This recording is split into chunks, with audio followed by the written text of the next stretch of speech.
Now I'm going to start a new piece of thread. Even though I have enough here, I'll just use that for whatever. And that way I can also show you guys exactly how I wax a thread and get a thread started. First, I pull it out, just really kind of guesstimate, but like I said, whatever works for you for how much thread. As long as it's not too much, but trial and error. And then, now this thread likes to bunch up, so when I first run it through the beeswax, I go real slow. And I'll put my thumb on here, and I'll grasp it down here and run through, because otherwise it just starts spinning around. Before you know it, you got this stuff, as you can see how it's spinning, and you're going to get knots in it, and I just don't, yeah, it's a pain in the butt. After you go through it, you can go a little faster and run the thread 5 to 7 times.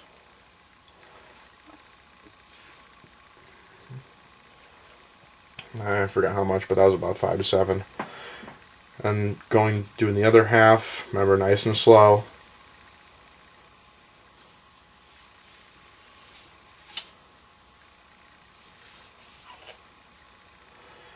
If you do it fast, you can actually feel the heat. And what it does, what this beeswax does, is what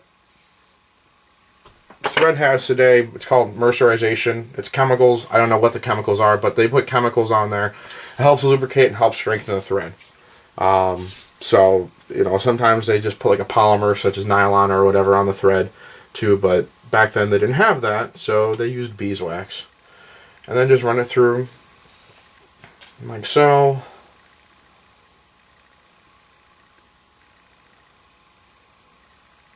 Tie your knot at the end of the longer.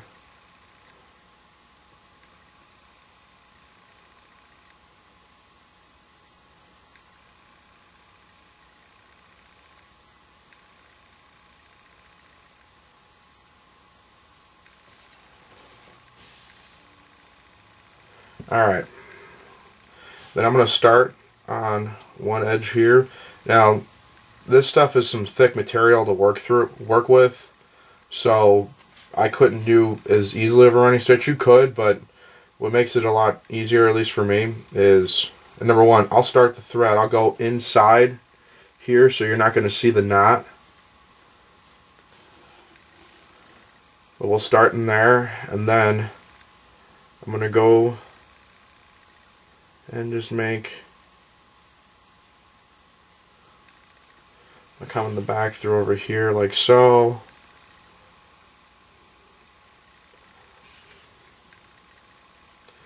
Remember, it's all about getting strength here. This is a weak point of your poke sack. And then I'll go just a little bit farther down.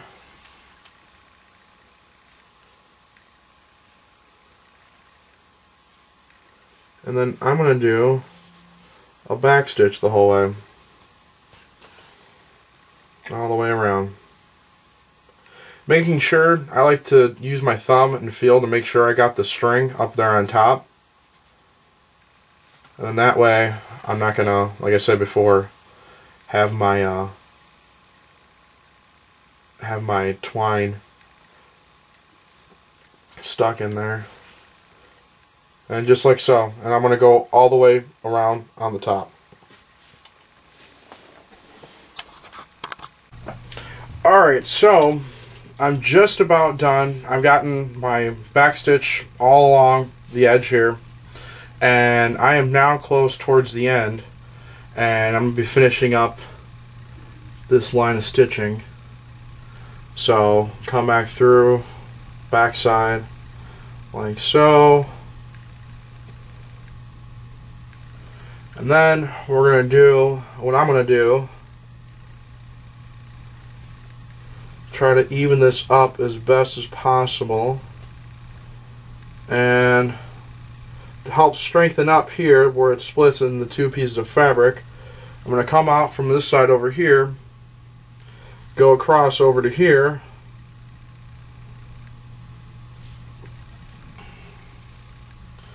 And then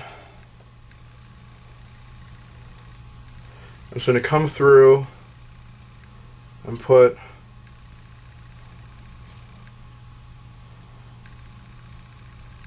about a good, oh, this is called a bar tack. We're going to bar tack the end over here. And what that's going to do is it's going to make this nice and strong. It's not going to split on me. Just a couple times. You can do whatever, like I said, do what you want. You don't have to do this though, but I want this thing to last for a long time. So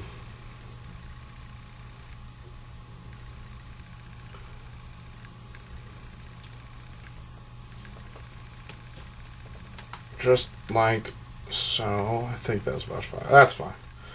It's pretty good there. We'll move these pins out. And I'm going to come through on the back side over here.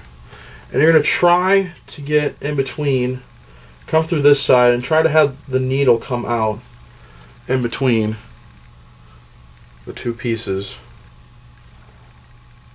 Just like so. And then I'm going to tie it off.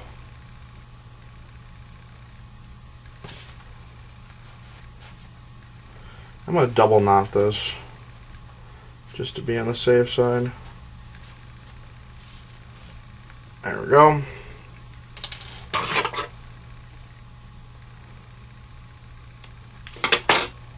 And then take our pins out.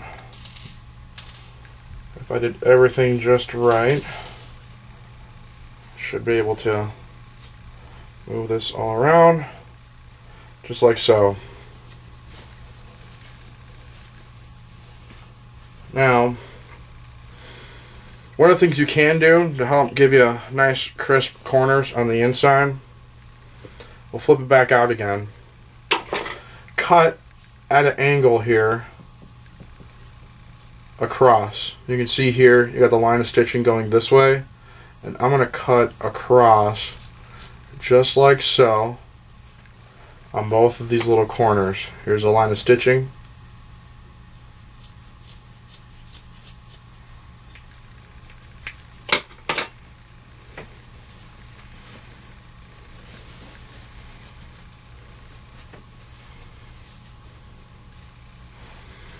Then you can use whatever you got. I'll use this pencil here just to kind of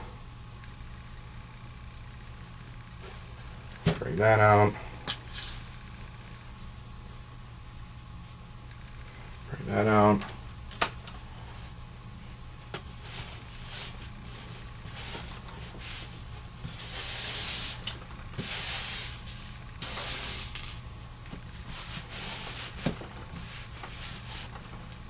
Look at that.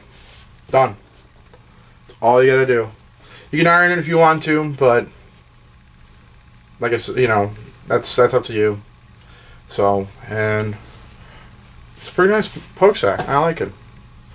So, well, that's what you need to know for that. And there's other things you can also do though too. If you really want to make it nice and strong, you can actually go ahead and put a line of top stitching along the edges here, and that'll help make it nice and strong. But yeah, this will definitely give you many years of service. So thank you very much. If you like the video, have any questions or comments, feel free to post.